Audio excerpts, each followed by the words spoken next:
Bueno, ahora sí, bienvenidas, bienvenidos, buenas tardes, bienvenidos a los primeros encuentros del foro de este año. Mi nombre es Guadalupe Aguirre, soy secretaria de Derechos Humanos y Género de la Facultad de Psicología y soy una de las coordinadoras del foro junto a Iris Pérez por la Subsecretaría de Inclusión para Personas con Discapacidad y yo por la Facultad de Psicología. Bueno, estamos muy contentas de compartir hoy este encuentro. Antes de empezar, queríamos decirles que cuando luego quieran pedir la palabra, pueden levantar la mano con la función de levantar la mano o pueden enviar en el chat que quieren pedir la palabra o pueden escribir también en el chat. Mientras tanto, como han ido haciendo, presentándose, que fuimos viendo y saludando. Y bueno, ahora sí aprovechamos a contarles que el Foro de Inclusión Santa Fe Diversa es un foro provincial para debatir sobre distintos ejes que incluyen los derechos humanos en relación a las personas con discapacidad, desde el modelo social, desde un abordaje feminista y decolonial. Queremos a través del mismo vehiculizar propuestas concretas para que funcionarios gubernamentales puedan desarrollarlas a través de proyectos y políticas públicas, tanto para la Subsecretaría de Inclusión para Personas con Discapacidad de la provincia de Santa Fe, como para la Secretaría de Derechos Humanos y Género de la Facultad de Psicología de la Universidad Nacional de Rosario, representa un gran compromiso sostener la lucha por la autonomía de las personas con discapacidad. Este foro se presentó el 10 de diciembre del 2020, el Día Internacional de los Derechos Humanos, entendiendo que era una oportunidad para poner en agenda discusiones necesarias, instalar debates que contribuyeran a interpelar prácticas, ideologías, discursos que se encuentran arraigados en la mirada que tiene la sociedad sobre la discapacidad. Debieron transcurrir 58 años desde la Declaración Universal de los Derechos Humanos para que se puedan convenir los derechos de un sector de la población que hasta ese momento había sido invisibilizado, las personas con discapacidad. Hay mucho trabajo por realizar para garantizar derechos, ya que un gran porcentaje de personas con discapacidad no accede a los mismos. Nuestros ejes de trabajo son género, parentalidad y referentes afectivos, infancias, educación, trabajo y accesibilidad. Para construir en este sentido, consideramos necesario habilitar espacios de discusión que favorezcan nuevas formas de habitar lazos y prácticas. Por eso, a partir de una propuesta de la Subsecretaría de Inclusión, pensamos en la importancia de abordar la ESI desde la interseccionalidad y desde la intersectorialidad, convocando en esta oportunidad a dos grandes referentas de dos ministerios, el Ministerio de Educación y el Ministerio de Salud. Y para el 24 de junio vamos a contar con la participación de personas con discapacidad y referentes de instituciones afines para escuchar sus testimonios, saberes y experiencias. Porque como hemos aprendido en este tiempo tan difícil de pandemia que nos toca transitar, nadie se salva solo o sola. Y como decía Paulo Freire, no es el yo pienso lo que constituye el nosotros pensamos, sino que es el nosotros pensamos lo que me permite pensar. Ahora sí, les presentamos a nuestra intérprete de lengua de señas argentinas, Elizabeth Jiménez. Muchas gracias, Elizabeth, del Círculo de Sordos Rosario. Y con todo gusto le paso la palabra a Victoria Echevarría, coordinadora del espacio de géneros y sexualidades de la Subsecretaría de Inclusión para Personas con Discapacidad de la provincia de Santa Fe, quien va a moderar hoy esta actividad. Gracias, Guadalupe. Buenas tardes. En este primer encuentro que vamos a realizar sobre discapacidad y sexualidad, nos parece que son dos temas tabúes que no se hablan, pero que sí se tienen que hablar, derrumbando mitos y prejuicios, porque las personas con discapacidad también tenemos derecho a la sexualidad. La sexualidad es una construcción de toda la vida, desde que nacemos hasta que morimos. Hoy en Hablemos de ESI, puerta de entrada a una sexualidad respetada, nos acompañará Ximena Fruá, coordinadora de equipo de ESI de la provincia de Santa Fe, y Paola Gross, directora de programas de salud sexual y reproductiva y diversidad de la provincia de Santa Fe. Vamos a empezar por casa, por el Ministerio de Salud. Le doy la palabra a Paola. Muchas gracias, Vicky.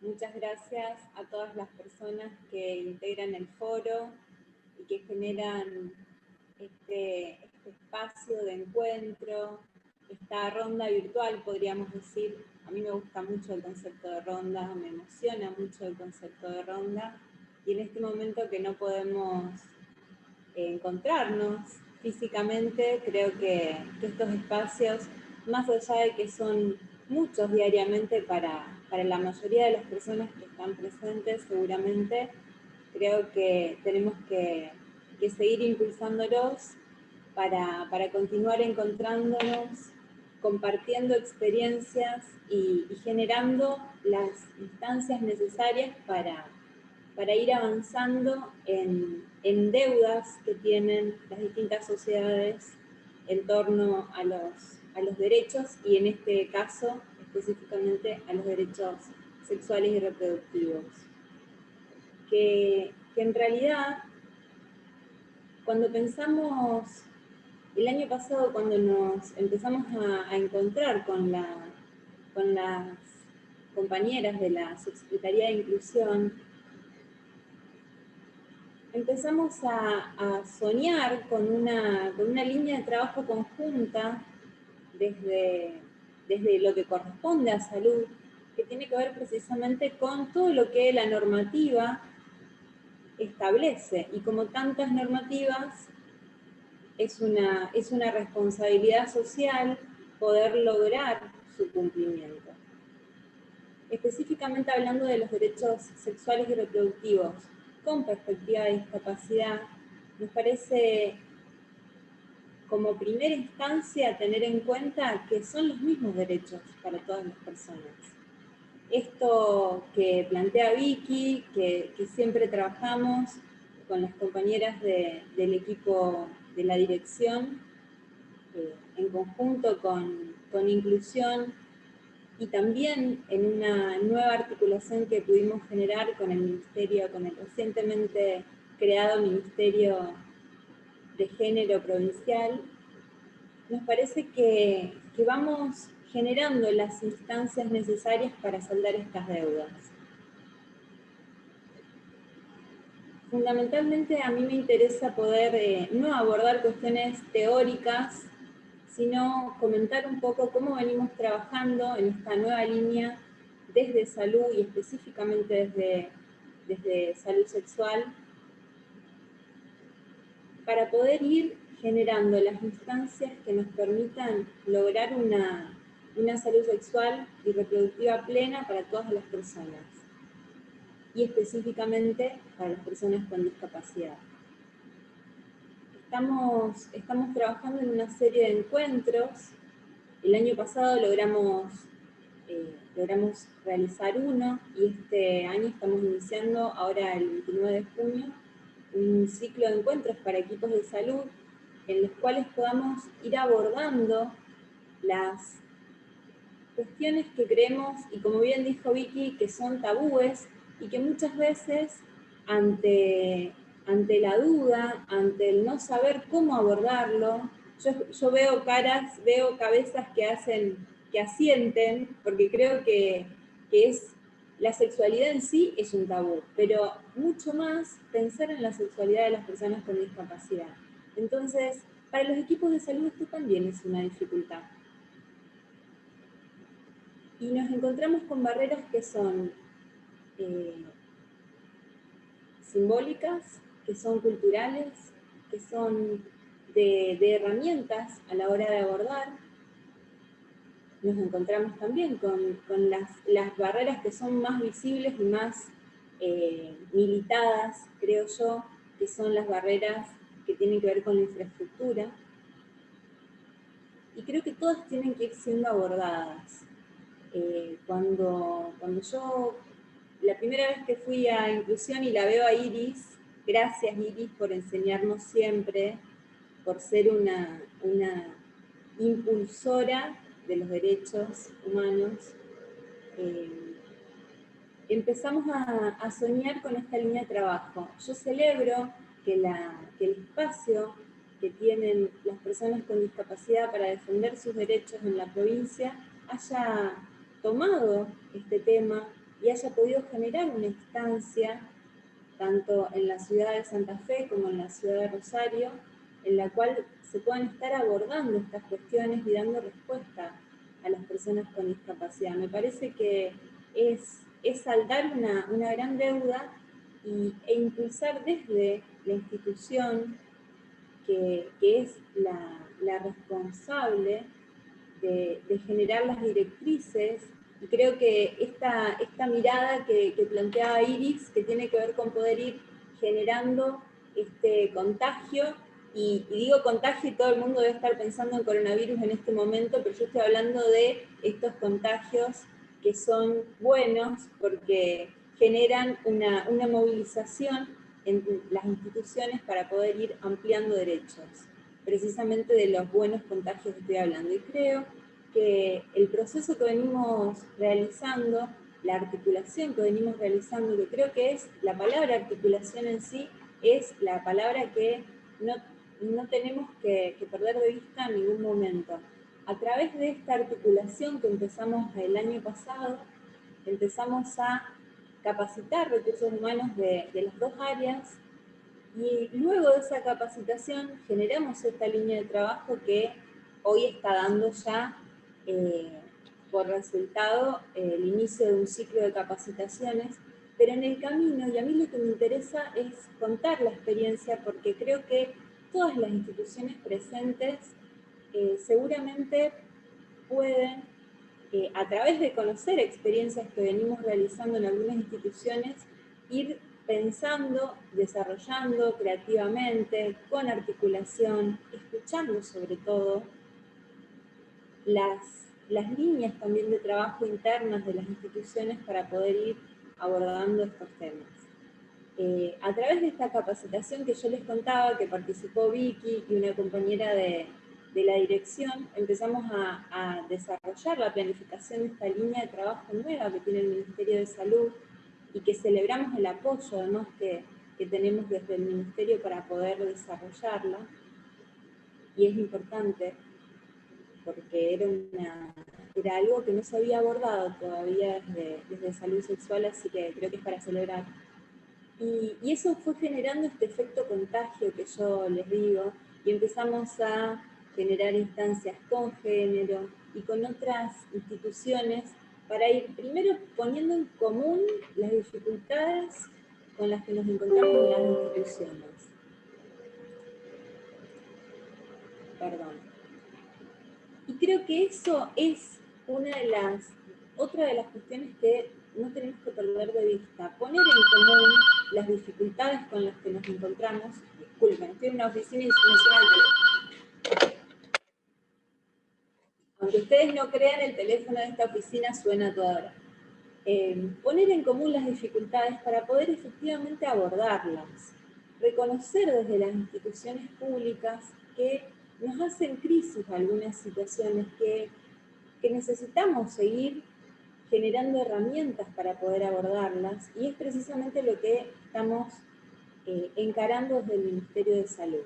Pensar en una comunicación inclusiva, pensar en los ajustes necesarios que necesitamos ir generando en los procesos de atención, en los consultorios, y sobre todo abordando estas barreras que nos generan la cultura, que nos generan nuestros recorridos, a la hora de poder estar realmente trabajando por una salud sexual y reproductiva para todas, todos y todas. Yo no quiero robar mucho tiempo más. Obviamente me quedo para cualquier pregunta o para hacer algún otro comentario. Me parece muy importante poder compartir estas experiencias. Creo que seguramente de la cantidad de personas que están conectadas, que son casi 200 veo, debe haber muchísimas otras experiencias, abordajes, preguntas, muchísimas preguntas a la hora de poder trabajar específicamente por estos derechos. Así que muchísimas gracias nuevamente. Me quedo a la espera de preguntas y para escuchar a Ximena. Muchísimas gracias.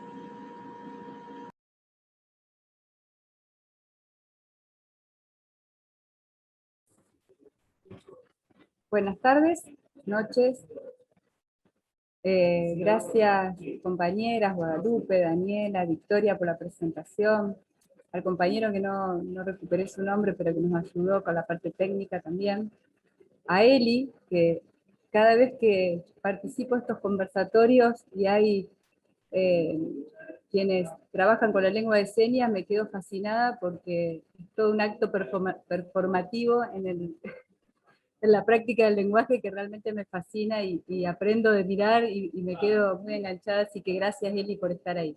Y espero que aguantes todo lo que voy a decir.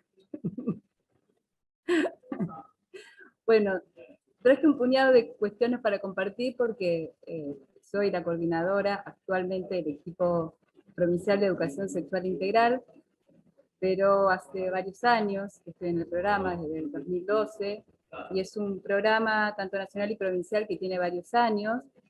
Ahora les voy a contar un poquito, porque bueno, me motivó también la formidable propuesta de hablar de puertas, ¿no? De puertas de entrada. Nosotros en eso usamos mucho como metáfora, como ingreso a un camino por recorrer, esto de abrir puertas, ¿no? Y cómo estas puertas a veces se cierran. Por ahí vi que hay muchas compañeras y compañeros que conozco, veo que hay personas que son trabajadoras de la educación, que son directivos, docentes, así que posiblemente alguna de las cuestiones que hable está mi compañera, que esa es la que realmente trabaja hace muchos años en ESI discapacidad, que es Marcela Potente, la vi que está por ahí, así que después me va a decir si fui contando un poco lo que realmente es importante para este tema, ¿no? Porque es la que siempre nos ha planteado una mirada atenta hacia la ESI y dijo Victoria, el silenciamiento, ¿no? Y la invisibilización también de las personas con discapacidad, los lugares que comúnmente sostenemos como comunes y normales. Entonces, la Marce, yo la admiro, la quiero y está ahí, me hace muy bien que esté. Yo les traje algunas palabras para compartir, trataré de ser lo más clara y breve, si no me cortan y me lo dicen y seguimos seguramente en algún otro foro, porque esto es inaugural y a mí me parece que es un camino muy largo y muy interesante el que empezamos. Ustedes ya lo empezaron, lo contaba recién Guadalupe en diciembre, y esos inicios dan para un andar muy largo. Creo que esto, otra de las palabras que dijo también Paola con respecto a la articulación, me parece que era un desafío hace muchos años que no se terminaba de concretar, y que hoy poder plantear la articulación creo que realmente es el camino, porque hay mucho esfuerzo, creatividad, trabajo puesto en esto, y el desafío es a poder articularlo. Yo les decía que, bueno, hablemos de ESI, puerta de entrada a una sexualidad respetada. En esto de, bueno, que venimos aprendiendo, ¿no? Los formatos virtuales también nos viene posibilitando encuentros que antes no pensábamos. Unimos territorios y facilitamos la llegada de ideas y de proyectos a un número mayor de personas. Y esto que está pasando hoy a mí me parece que es algo también sustancial para la democracia, como es la circulación de la palabra, y la palabra en esta lengua de señas también, ¿no? Y con el diálogo que es necesario lograr para que realmente una democracia sea con todas y todos incluidos. Cuando comenzamos a hablar de puertas, me interesa contarles un poco, bueno, yo soy trabajadora de educación hace 25 años que soy docente, integro el equipo desde el 2012, desde el año pasado soy coordinadora del equipo de educación sexual integral, como les conté, pero es un equipo que tiene 40 integrantes, que está trabajando tanto en la sede sur, en Rosario y en Santa Fe. Desde el inicio de la actual gestión, que dependemos, bueno, el equipo ESI depende de desarrollo curricular y formación docente, que en este momento está la compañera Patricia Petián. Lo contamos con alegría para quienes por ahí están en la educación y quienes no también les va a servir, porque bueno, entendemos que es un lugar estratégico para poder avanzar en el despliegue de la ESI, que es como generalmente han escuchado hablar, transversal, ¿no? Es a todos los niveles y modalidades del sistema, y esto implica necesariamente hablar de la educación especial. Así lo pensó y nos lo comunicó nuestra actual ministra de Educación, Adriana Cantero, cuando planteó que la ESI, más que un programa, tiene que ser una política integral, y por supuesto tiene que llegar a todos los niveles de la educación pública, ya sea oficial o privada. Una de las puertas interesantes para hablar de la ESI es el tema del debate público, ¿no? Esto de la concurrencia que hoy se suma a este punto de encuentro, la invitación de seguir construyendo saberes de manera colectiva, como dijo recién refiriéndose a Paulo Freire, que me encanta nombrarlo y traerlo siempre a la conversación. Este conversatorio planteado como Hablemos de ESI, puerta de entrada a la sexualidad respetada, es un lugar para pensar en conjunto las políticas públicas, las herramientas pedagógicas necesarias para incorporar la idea de sexualidad, como dijo Victoria, como un derecho, como una puerta a los demás derechos sexuales en nuestras vidas, y que esto nos implica a todas las personas. Yo sé que lo debo hacer en estos espacios, porque reconozco la historia de la modalidad, que es especial, y las luchas de los sectores, de las personas con discapacidad, pero entendemos que los derechos sexuales son para todas las personas, ¿verdad? Y que esto no debería ser un punto de llegada, sino un punto de partida. Bueno, aquí está el problema social. Entonces voy a hablar de otra puerta de entrada, que es la legal. Nosotros tenemos, a partir de la sanción de la ley 26.150, que ya tiene 15 años, y del Programa Nacional de Educación Sexual Integral, los lineamientos curriculares, es decir, los contenidos que son obligatorios en todas las escuelas del país, desde la educación inicial, esto es, desde que los niños y las niñas ingresan al jardín, que evita la docencia inicial, hasta la educación superior no universitaria. ¿Y por qué o para qué fue esta ley? Es una pregunta que nos permite comprender realmente el valor histórico, porque la sexualidad es un derecho humano, y por lo tanto el goce de los derechos sexuales hace a la dignidad de toda persona.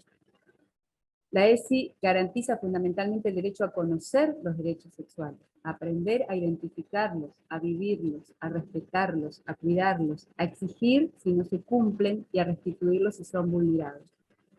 La educación sexual integral es un derecho que debe ser garantizado para cada uno de nuestros niños, niñas y adolescentes, y es responsabilidad propia e indelegable de toda la docencia de las escuelas. Como aquí somos personas grandes, ya nos dimos cuenta que las leyes, como nada, nacen de un repollo, y que las políticas públicas para hacerlas efectivas requieren algo más que magia, ¿no?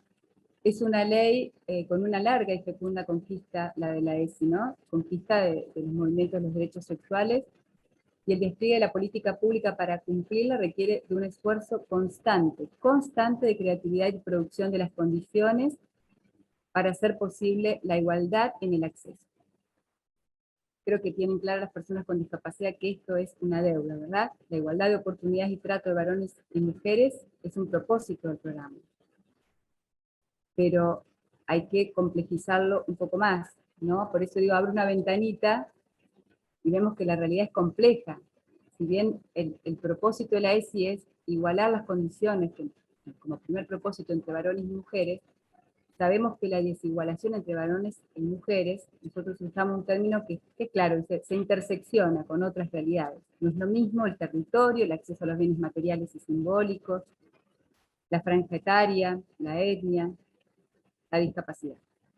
No es la intención poner toda la misma línea, no estoy comparando situaciones de territorialidad con la discapacidad, digo que son cruces que se dan, no es lo mismo una mujer joven que una mujer adulta, no es lo mismo si vive en la ciudad de Santa Fe con todos los recursos que a veces tenemos para acompañar la vida de las personas, que en lugares que a veces carecen, y no porque no quieran tenerlo, sino porque el Estado no llega.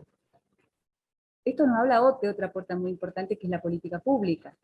Con este ímpetu, ¿no?, de hacer accesible el derecho a recibir educación sexual a las personas con discapacidad, es que desde el año pasado nos reunimos con la Dirección de Educación Especial, que hoy la encabeza Analía Bella y que tiene un equipo muy, muy interesante de trabajo, e integrantes del equipo ESI, que son los que tienen más años, como recién la cité a Marcela Potente, hay otras compañeras que están en el equipo trabajando en el marco de la Dirección de Educación Especial, para cranear y pensar espacios y escenarios posibles donde las actoras y los actores institucionales se encuentren para construir más ESI, porque más ESI es más derecho, ¿no? Desde el 2020 realizamos un proyecto en común para restituir o instituir un espacio escolar. Digo restituir porque hay experiencias que cuentan que esto se viene dando, pero sabemos que hay otras escuelas que no, para hablar de ESI y discapacidad en el marco jurídico, que nos habilita, pero además nos exige hacerlo. Es una deuda, siempre tenemos que pensar que es una deuda, como planteaba recién todo lo que había que hacer Paola, bueno, lo tenemos claro porque es una deuda de la política hacia la vida de la gente.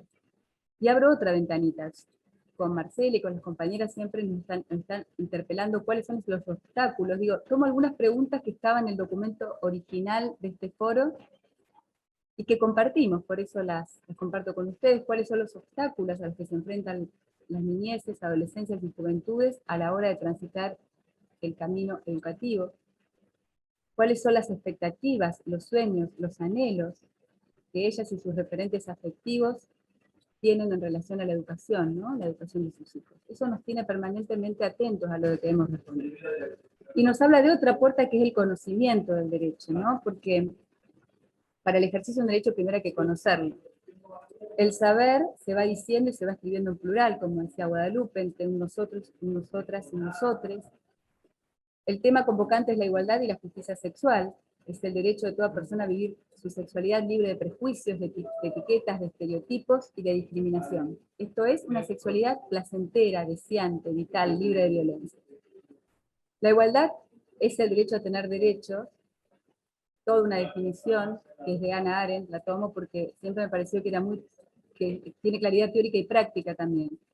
Socialmente somos conscientes de que los procesos históricos que han ponderado, definido como apto o no apto, han hablado de normalización, normal, anormal, raro, por no citar otras realmente muy dolorosas de nombrar, han clasificado a las personas en varón, mujer, asexuados, discapacitados, discapacitadas, han asignado roles, es tranquilo, manso, quieto, pobre él, angelito ella, han discriminado cuerpos en agrupamientos como los grados radiales.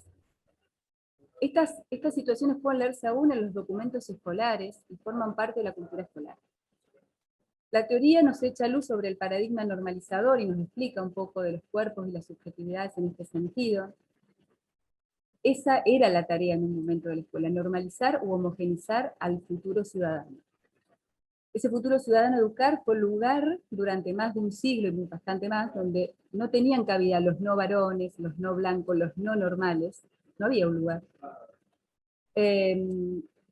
Y se instaló cierta, diríamos, perversión pedagógica, ¿no? Y para no ser más larguera, como una pedagogía del déficit, lo que le falta a alguien para ser normal, y un gran esfuerzo para lograr ese imposible emparejamiento. Es decir, para tener derecho antes tenés que compensar, ¿no? Es difícil sentirse titular de un derecho si siempre te ponen las condiciones tan alto, ¿no? O por lo menos es muy difícil sin un alto costo de sufrimiento. Por eso nos habla de otra puerta, que es el ejercicio del derecho, ¿no? La capacidad y la discapacidad, o podríamos decir la no capacidad, planteada desde el paradigma que acabo de mencionar, fue durante mucho tiempo la puerta infranqueable a los derechos sexuales. Hoy hablamos de barreras, ¿no? Y de cómo removerlas, y en esto vemos que algo de la dureza ha empezado a quebrarse o a ablandarse para dar lugar a cierta permeabilidad hacia el goce de la mayoría de los derechos humanos. Pero también podemos ver, a veces, como una puerta giratoria que nos deja ingresar y al mismo movimiento nos expulsa, ¿no? Transformar esa trama no viene siendo tarea sencilla, pero tampoco imposible. Desde la Convención de los Derechos de las Personas con Discapacidad transitamos un proceso de revisitación y transformación de esas prácticas institucionales, me refiero a las educativas, ¿no? Expulsivas, discriminatorias y por lo tanto violentas. Hoy, en sentido contrario, avanzamos hacia la ampliación de derechos. Hoy planteamos acciones afirmativas, que es una manera de desandar la desigualdad y transformarla en oportunidad para garantizar derechos. Y aquí la pregunta que vengo a proponerles, porque me la hago permanentemente, si es posible transformar en este estado de situación sin problematizar las prácticas excluyentes. La pregunta no es casual, porque quiero invitarles a reflexionar si no hemos sido un tanto ingenuos en ponernos, en intentar o proponernos instituciones inclusivas sin poner en cuestión previamente las formas de exclusión que conviven en nuestras instituciones. Percibo, leo, cuestiono, si no hemos hecho un problema de la inclusión, cuando el problema era la exclusión. Otra pregunta es si es la escuela la única institución que excluye o es parte de un hábil engranaje de reproducción social al servicio de una idea política y económica que se sostiene ideológica y materialmente con la premisa de que un alto porcentaje de la población parece que es descartable, ¿verdad? Bueno, intuyo que estas preguntas no están de más para traer al debate, digo, obviamente que no lo vamos a concluir hoy, es un debate que va a tener un largo capítulo en lo que nos queda por transformar. Cada persona debe saber cuáles son sus derechos, cómo y dónde y a quién exigirlos cuando estos no se cumplen. Por eso, y cierro con un poco qué es la ESI. Cuando hablamos de todo esto, no es, espero no haber sido muy cansadora, pero digo, imposible hablar de las puertas de la ESI sin plantear cuál es el gran desafío educativo en términos de dejar de excluir. Como síntesis proponemos trazar a modo de urdimbre para seguir enlazando, anudando, entramando lo que es la malla curricular cuando hablamos de las escuelas, para que cada escuela tenga su propio proyecto institucional, ¿no? Y en eso nosotras, por eso les decía al principio que las puertas es una metodología de trabajo, es una metáfora y es una forma de pensar que la ESI entra a las instituciones por distintos lugares. Una es lo que nos pasa a los adultos, la docencia, las familias, frente a los temas de la ESI. Y ahí el gran desafío es transparentar y desnaturalizar los modelos encarnados en las instituciones y en nuestras prácticas. La vez que nos encontramos para ir pensando esta propuesta con Victoria, con Guadalupe, con Daniela, con Paola, hablamos de cómo esto impregna, porque lo aprendimos de una manera, desaprenderlo implica un ejercicio de reflexión permanente y con otras y otros. Bueno, ¿sobre qué pensamos? De que esto lo tenemos que transformar o desaprender porque debemos cumplir una perspectiva, ¿no?, de derechos humanos en el marco del paradigma de los derechos humanos, la perspectiva de género y disidencia, y al cuerpo como el primer territorio, ¿no?, donde se ejercen los derechos.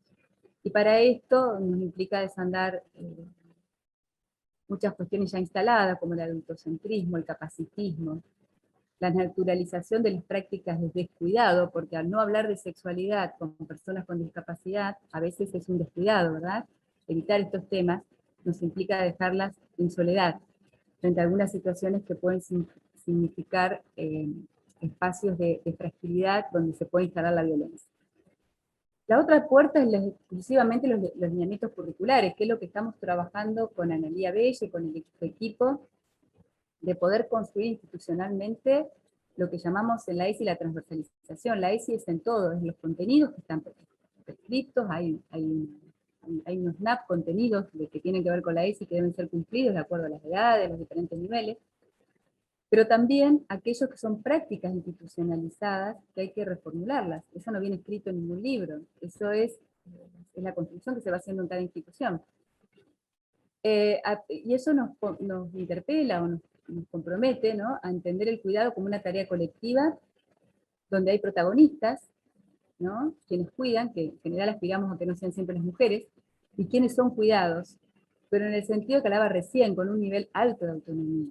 ¿Sí? Sabemos que este es un tema a hablar, a discutir, a repensar frente a las instituciones que albergan, que cobijan, que reciben a las personas con discapacidad, ¿no?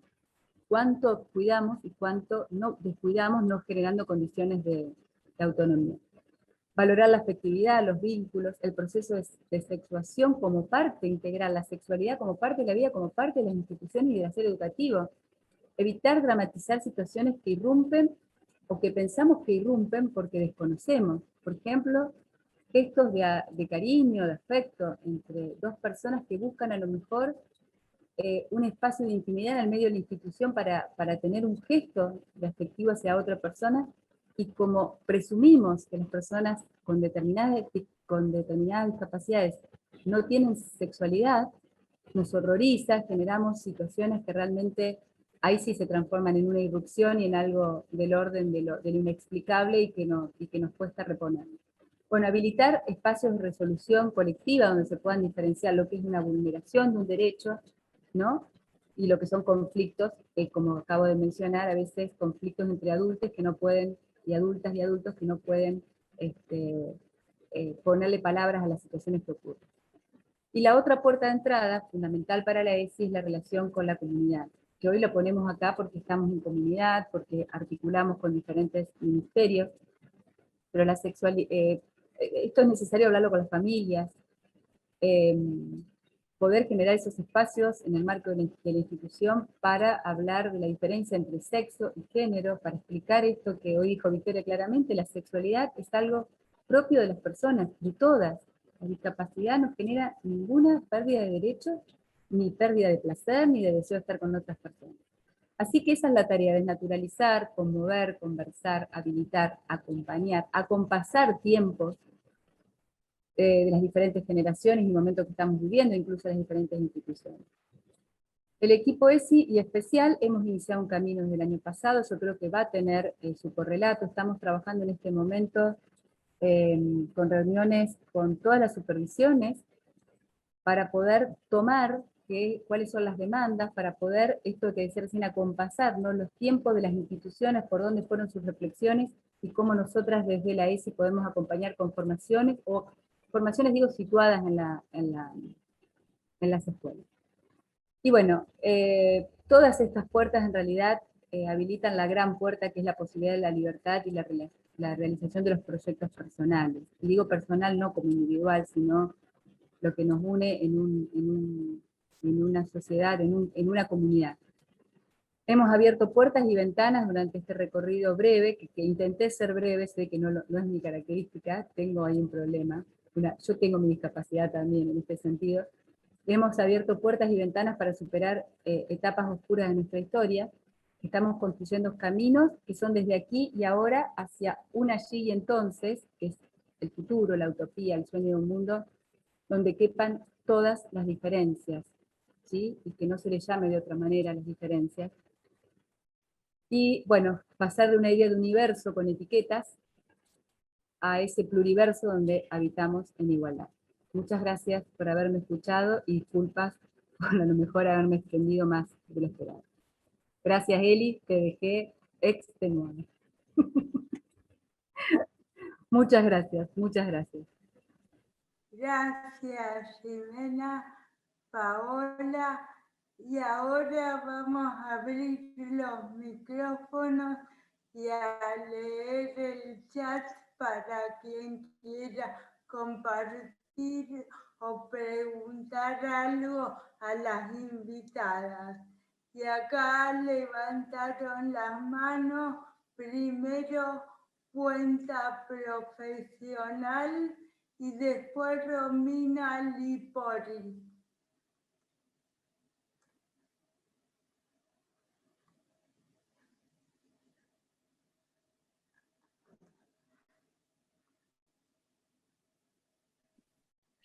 Cuenta Profesional no está más, Vicky.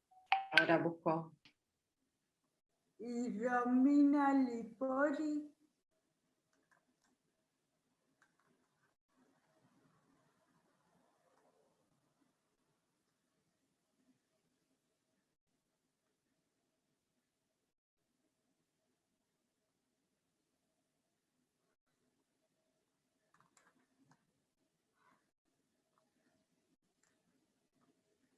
Bueno, no.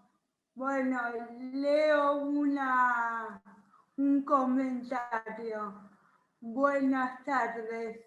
Necesitamos ayuda en la escuela, capacitación política que nos apoye en esto, en personas que participen de coordinadores como psicólogas, psicólogos en la terciarialidad.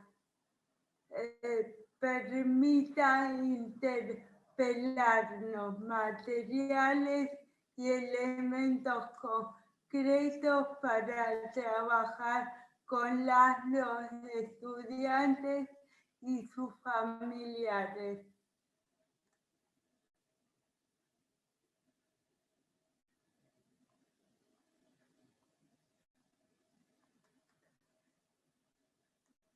Acá el jardín número 81, Los Zorzales, dice presente, feliz de presenciar una capacitación con estas características. Saludos.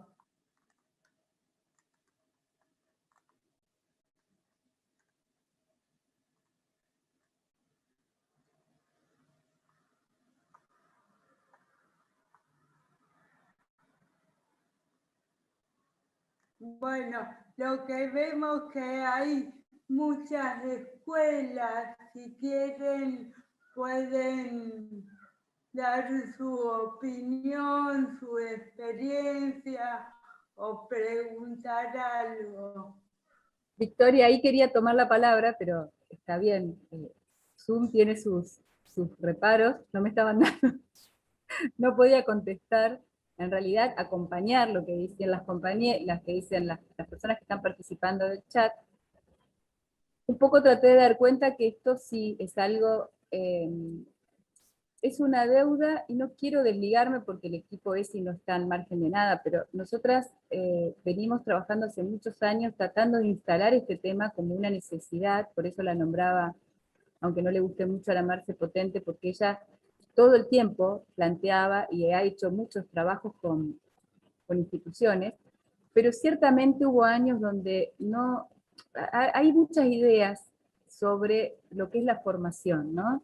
Entonces, prosperaron formas o metodologías de formación que desde mi punto de vista no generan una marca institucional y no habilitan la construcción de proyectos institucionales. Que alguien se forme individualmente no garantiza que esa persona se acerque a la institución para construir con el otro y la otra, si no hay espacios aparte de la institución para transformar. Yo les muestro, no lo van a ver mucho ahí, pero les voy a dar un comentario. Nosotros tenemos este material desde hace muchísimos años, Y a mí me llama la atención que cuando hablo con algunas escuelas especiales no lo conocen, no los conocen. Cómo trabajar la ESI institucionalmente. Les muestro algunos de los más 15, casi 20 fascículos que hay de ESI, que son cuadernillos planteados desde la educación popular, con un lenguaje accesible, para trabajar con las familias, que vienen con videos, con... Bueno, el que este es parte de la vida, es uno de los que más quiero. Originalmente surge en Uruguay y Argentina lo adopta como parte de un material. Podrá tener cosas para mejorar, no lo dudo. Pueden tener cosas para actualizar, no lo dudo, porque han pasado varios años. Pero permitía hablar y conversar en la institución de cómo crear proyectos que habiliten todo esto que dijimos, que yo me explayé quizás demasiado para contarles un poco la historia de la escuela, pero que Victoria lo planteó de entrada muy bien, ¿no? Del silenciamiento a poder conversar sobre algo que es parte de la vida de cualquier persona, que la discapacidad no merma en nada y que por todas las razones que también enumeré, ha sido invisibilizado y silenciado en todas las instituciones, pero sobre todo en aquellas que trabajan con personas con discapacidad, con estereotipos y mandatos diferentes a los que se dan en esas otras instituciones que se consideraban siempre dentro de lo común y de lo normal, ¿no? Digo, había que trabajar algo muy puntual ahí, ¿no? Esta forma de sobreprotección, por ejemplo, de familias con determinadas personas con discapacidad, el invisibilizar que la discapacidad habilita otras formas de sentir y hacer con los demás, ¿no? Eso había que hablarlo con cada institución. Por eso nosotras, lo planteaba desde, en esto de que trabajamos en la Secretaría con especial y con un equipo que ahora está tratando de poner esto a nuevo, digamos, un proyecto que hable de ESI en el marco de la educación especial, que no es solamente en escuelas especiales, para todas las escuelas, tratando de visibilizar y de ir transformando. Porque si seguimos entrando a una institución educativa que supuestamente es inclusiva, y ustedes verán que yo pongo muy entre paréntesis y con preguntas la palabra inclusiva, no porque incluir no me guste, sino porque entiendo que en algunas instituciones, como por ejemplo la educativa, sin pensar en la propuesta, en repensar cómo excluimos, seguimos lo que dice Carlos Esclier, haciendo la puerta giratoria o pidiendo mucho check-in para entrar, ¿no? Hay que como que cumplir con muchas condiciones para poder entrar a una escuela, a veces cuando se tienen alguna discapacidad, ¿no? Y más compleja la discapacidad, parece que más cosas se piden. Entonces, es muy complicado si esto no lo pensamos institucionalmente. Yo creo que este es el camino que iniciamos el año pasado, que lo vamos a sostener, y que espero, porque este foro va a seguir abierto y vamos a tener más conversaciones, que ustedes den cuenta de si esto no ocurre. En este momento, yo le digo, estamos hablando con supervisiones, porque son el nivel de conducción de las instituciones, y tenemos que poner a hablar para que releven y nos vayan contando qué ven, porque no es lo mismo, obviamente, las instituciones de los diferentes lugares de la provincia, en los diferentes niveles, etc. Privadas, públicas, etc. ¿No es cierto? Pero digo, podemos y volvemos a contar con estos materiales, tenemos un trabajo muy interesante con ESI-Nación, que nos va, a partir del año pasado, venimos teniendo reuniones permanentes que seguramente van a nutrir nuestro trabajo con la modalidad. Así que bueno, yo sé que no era mi idea dar una respuesta, sí decir que estamos trabajando en ese sentido, y que ojalá ustedes nos digan en un tiempito nomás, se empieza a notar que hay algo, ¿sí? Que están acompañando, que hay material, que hay respuesta, y que como dijo Paula, lo hacemos articuladamente, ¿sí? Porque la institución educativa tiene que tener llegada con los demás ministerios sí o sí. Gracias. Marcela Potente dice y compartió por chat el material, es parte de la vida 1 y 2, es para trabajar en discapacidad.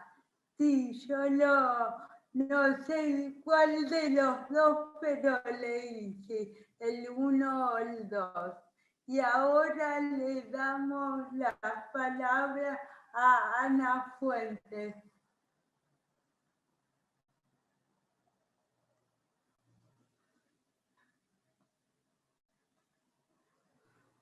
Hola, buenas noches. ¿Se escucha? Buenas noches, sí. Bueno, espero que sí. Yo quería hacer una consulta, quería compartir una situación que viví en una de las escuelas donde trabajo. Yo trabajo como psicóloga en una escuela especial donde participamos de proyectos de inclusión en otras instituciones, y esto, bueno, es una situación que ocurrió en una de educación secundaria, donde, bueno, fuimos a una reunión por la situación de un estudiante, y este estudiante tenía una doble dificultad, podría decirse, al momento de pensar en el ejercicio de sus derechos, porque por un lado es una persona con una discapacidad intelectual leve, pero con discapacidad intelectual, y por otro lado es un joven en proceso de transición, un joven trans. Y esta persona, la dificultad que planteaba, digamos, era que no quería ir a la clase de educación física con los varones, porque no se sentía bien con los varones, pero bueno, en la institución estaba dividida educación física entre varones y mujeres. Y él, porque no cambió su identidad de género aún, quería ir a educación física con las mujeres, porque allí se sentía a gusto. Entonces, bueno, esa era la dificultad que se planteaba. Y ahora, que ahora todo se hace público a través de los chats institucionales y demás, porque estamos en pandemia, observé que esto es algo que se da, el tema de que la educación física todavía esté dividido entre varones y mujeres, se sigue dando en un montón de instituciones. Y quería saber si esto está en revisión. Y si esto tiene que ver también con el concepto de interseccionalidad, el hecho de que esta persona tenga estas dos cuestiones, ¿no? Que está por un lado en proceso de transición en cuanto a su identidad de género, y por otro lado el tema de la discapacidad intelectual. Eso solamente. Gracias. Sí, muchas gracias por el aporte, bueno, porque a veces usamos términos que cuando yo uso algún término así que viene o de la academia o un teórico, realmente es porque sirve. No, la palabra interseccionalidad es como un instrumento para entender que algo que parece obvio, pero que en la política y en la política pública hay que repensarlo permanentemente, que es que lo obvio hay que visibilizarlo y desnaturalizarlo, porque si no pasa a ser como algo del orden de lo natural, ¿verdad? Las personas tienen vidas muy diferentes, todos los que estamos aquí, todas las personas que estamos aquí, nos atraviesan diferentes realidades, entonces hace que la situación sea totalmente distinta una que la otra, y por lo tanto el acompañamiento también. Por eso cuando también hay que cuestionarse todo esto de la protocolización, que está desde hace unos años como una práctica constante, que conspira contra el tratamiento humano de las personas.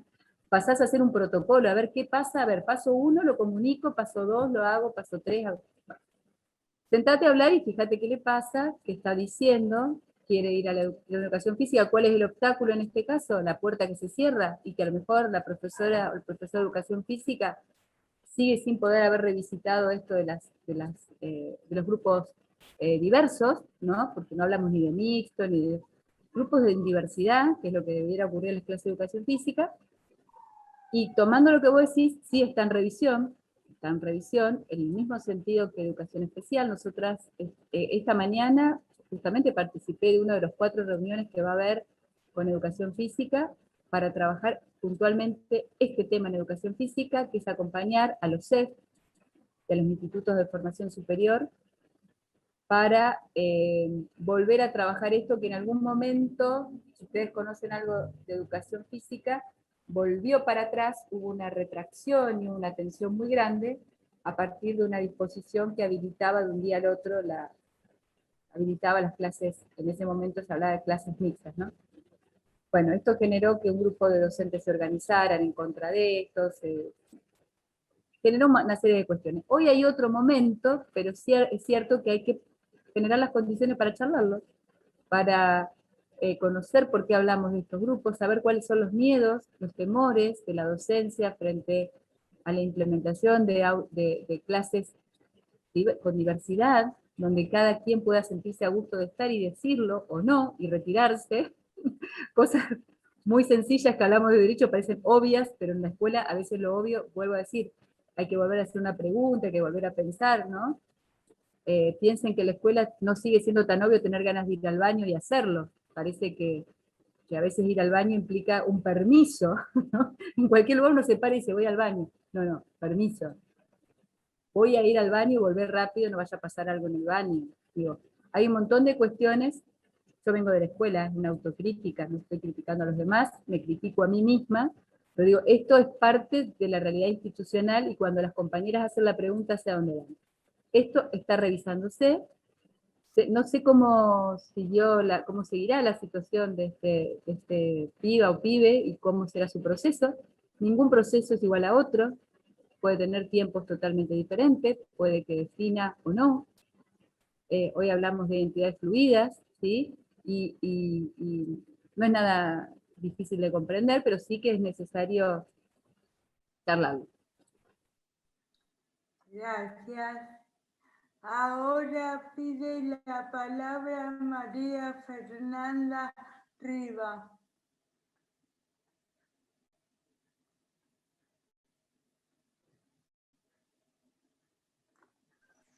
Hola, ¿se escucha? Hola, sí, se escucha. Porque acá se cortaba un poco.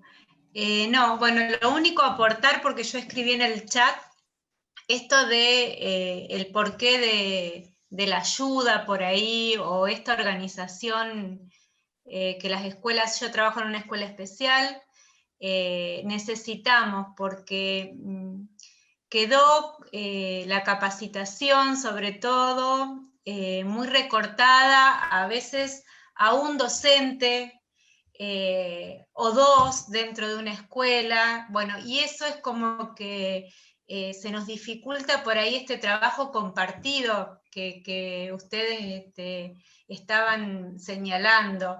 Creo que todavía es un tema que tiene muchos tabúes personales en la docencia, digamos, cada uno lo vamos atravesando de diferentes maneras, como vos decías, Ximena, y esto de que una capacitación o una charla o poder encontrarnos, tengamos que participar de a un docente con un directivo. Entonces por ahí los directivos escuchamos o somos partícipes de esto, pero nos queda con un solo docente. Entonces ahí vemos como que esta dificultad de hacerlo común para dentro de la institución, bueno, se hace presente en esto. Hay mucha traba todavía personal, mucha cuestión que tenemos que ir pensándonos nosotros primero, y bueno, por eso hablé de la política y de que se haga también como más masivo para todo el conjunto de la educación. Necesitamos fortalecer los equipos técnicos, porque no todo el personal que está, por ejemplo, el psicólogo o la psicóloga, nos aporta para el trabajo con las familias. A lo mejor con los estudiantes se puede ir dando de diferentes maneras dentro de la escuela, pero esta cuestión familiar se nos hace muy difícil trabajarlo, por lo menos desde donde estoy y de donde compartí con otra localidad hace unos años. Bueno, y el material también que vos lo trajiste, digamos, no llegó en cantidad a todas las escuelas, o llegó en un primer momento, y hay un montón de docentes que son nuevos, que recién como ingresan al sistema, y como que no tienen conocimiento de esto. Por ahí yo me acuerdo que ese material lo trabajamos en el primer momento y se distribuyó, ya se fue de las escuelas, y a veces es difícil volver a imprimir esa revista o ya estar en color, digamos, es otro el material que se trabaja, que se tiene en mano, y que por ahí habría que volver a armar todo esto para que las familias los tomen, familias nuevas, digamos, que están ahora dentro de las escuelas. Gracias. Gracias, María Fernanda. Acá no sé si Ximena quiere hablar o sigo con las preguntas. Bueno, sigo. Acá nos pregunta cómo se puede abordar si tenés que cuidar lo que se habla para poder respetar las creencias religiosas de la familia. ¿Qué temas podemos trabajar con los niños para brindarles conocimientos sobre sus derechos sexuales?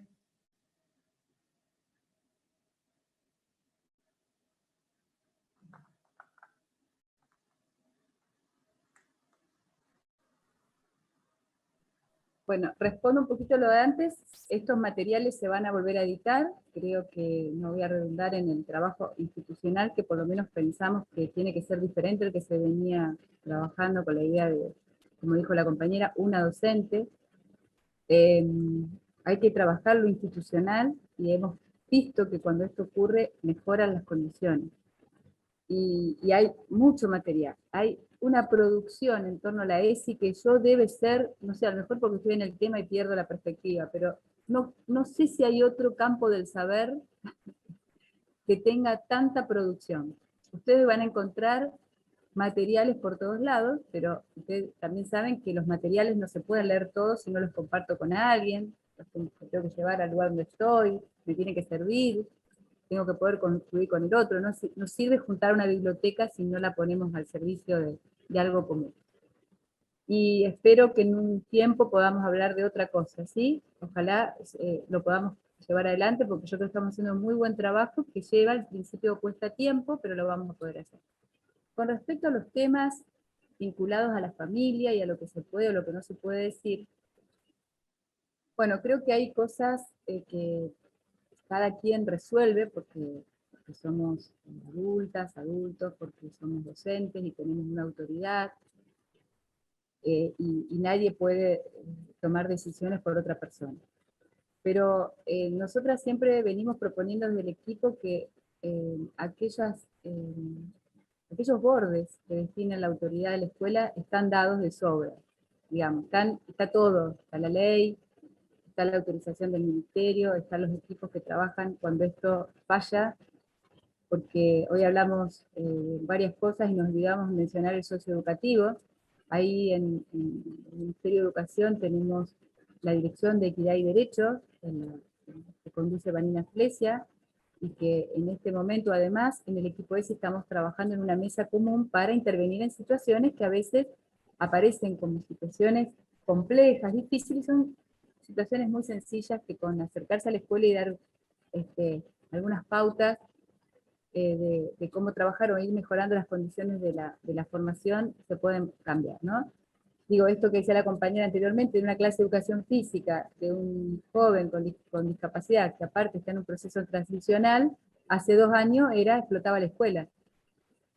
Era llamar del directivo al supervisor, tenían el problema. Hoy, gracias a muchas intervenciones que se han ido haciendo, son mejores.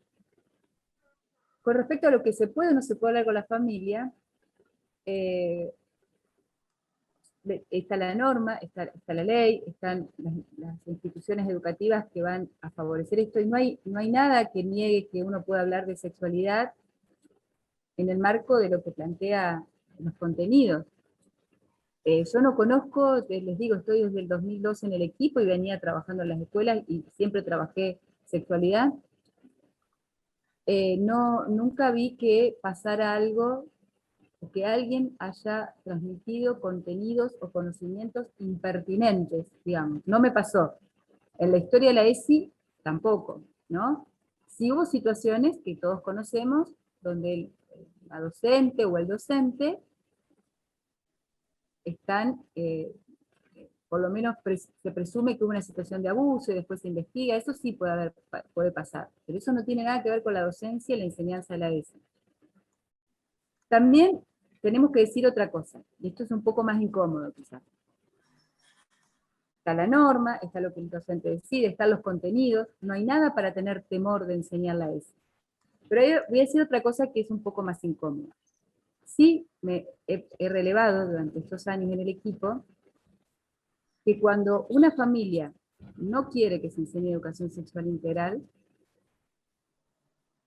no debemos presumir que es solamente una cuestión de ideas religiosas, sino que presumimos, pero es nuestra obligación hacerlo. Es nuestra obligación hacerlo porque se está tratando de no cumplir con un derecho, y eso es un derecho de la niña o el niño a poder expresar lo que le pasa, a sentir, a vivir como cualquier persona sus deseos, sus ganas de afecto, su necesidad de estar con otro y con otra. Cuando una familia se niega, tenemos que pensar o repreguntar por lo menos por qué se estaría negando. ¿Solamente es una cuestión de credo religioso o puede haber una situación de mucha fragilidad donde hay alguien o algo en esa familia que no quiere que se hablen del cuerpo, de cómo cuidarlo, de cómo decir que no, ¿sí? Ustedes saben, más allá de hablar de las personas con discapacidad, con cualquier niño o niña, cuando empezamos a hablar de ESI y de lo que es el cuerpo, las partes, los nombres, un problema es ponerle nombre de vulva a la vulva, de pene al pene, porque ya hay gente que se horroriza, ¿no? Bueno, pero es un derecho saber cómo se llaman las partes de mi cuerpo. O yo le voy a decir pipí, cotorra, o no sé qué, entonces nunca puedo hablar, nunca sé qué está pasando, porque no sé a qué me remito cuando me estoy hablando de pipí. A mi casa le dicen chocha, a mi casa le dicen... Bueno, ponerle nombre a las partes del cuerpo, definir cuáles son las partes íntimas, y que yo tengo que respetar mis partes íntimas y respetar la de los demás. Eso lo aprende, no, tampoco, nunca he relevado que un niño o una niña tenga dificultad para aprender eso, por ejemplo, que en el baño se cierra la puerta, que hay edades, no es lo mismo los 3, 4 años donde los chicos están experimentando con curiosidad y van y miran, se meten en el baño a ver qué tiene ese compañero que yo no tengo, ¿sí? Que es algo esperable, que también hay que ir informándole a la familia, que hay momentos del proceso de sexuación que es esperable que tengan curiosidad y que se toquen y que se miren, que jueguen abajo de la mesa, atrás de la cortina, ¿sí? Pero se les va informando de que estas cuestiones se buscan un lugar privado, que no es, que hay siempre que preguntar, que siempre el otro tiene que tener, tiene que haber un consentimiento, ¿no? Que alguien no me gusta que me toque, no lo toco más, es así. Y que esta realidad los chicos la tienen también que ejercer en su casa, en su familia, con quienes habitan, ¿no? Entonces ahí donde aparecen situaciones donde mi papá me toca, mi mamá, mi tío viene y tal cosa, o negaciones a que lo toquen, o gritos frente a determinadas situaciones, ¿no? Por ejemplo, se acercan a dar un beso y hay chicos que ponen la cara así porque tienen miedo que les peguen, o sea, pensemos que no es solamente una cuestión religiosa. De esas situaciones hay muy pocas. Yo les digo personalmente, he hablado con familias, sobre todo del sector evangélico, que tienen un diálogo permanente en sus comunidades, donde una me dice, no, a mí el pastor me dijo que la ESI no. Bueno, ¿por qué? ¿Qué te dijo? Vamos a hablar. Y después cuando vos le contás qué es la ESI, y que yo también puedo estar mirando que está pasando algo, te dicen, ah, bueno, yo no sabía que esto era así, ¿no?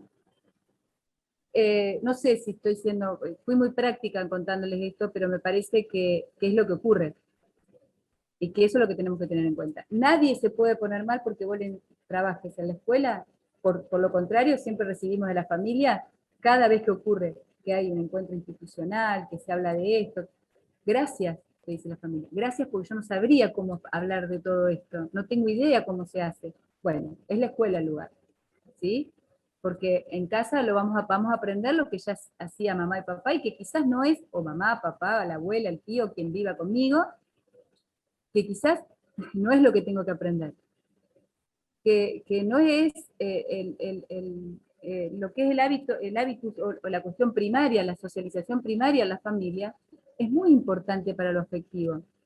Pero justamente la educación viene a hacer eso, a romper el cascarón, porque si en esa familia hay situaciones de arbitrariedad, es la escuela la que los tiene que transformar. Esa familia puede ser maravillosa, pero solamente existe un sujeto social cuando se encuentra con otras realidades, no solamente con la de la familia, ¿no? Digo, todo esto está en danza cuando una familia dice que no, y la verdad que los argumentos nos sobran. Quizás, vuelvo a la compañera anterior, necesitamos trabajar más los posicionamientos de la docencia para dar respuesta a eso. Eso sí. Gracias. Por último, un comentario de Flor Castellani que dice: buenas tardes, acá Flor del área de género y sexualidades de la UNR. Muy bueno y necesario este foro que generaron y las temáticas. Gracias. Gracias a vos, Flor. Y evidentemente es un tema sumamente necesario, ya que participaron de este encuentro más de 200 personas. Y le agradecemos nuevamente a Paola Gross y a Ximena Plúa, a las personas que estuvieron con nosotras y a la participación de Elizabeth del Círculo de Sordos. Y recordemos nuestro segundo encuentro el jueves 24 de junio a las 19, que tendrá la participación de personas con discapacidad y o referentes de instituciones afines. Gracias a todos y a todas.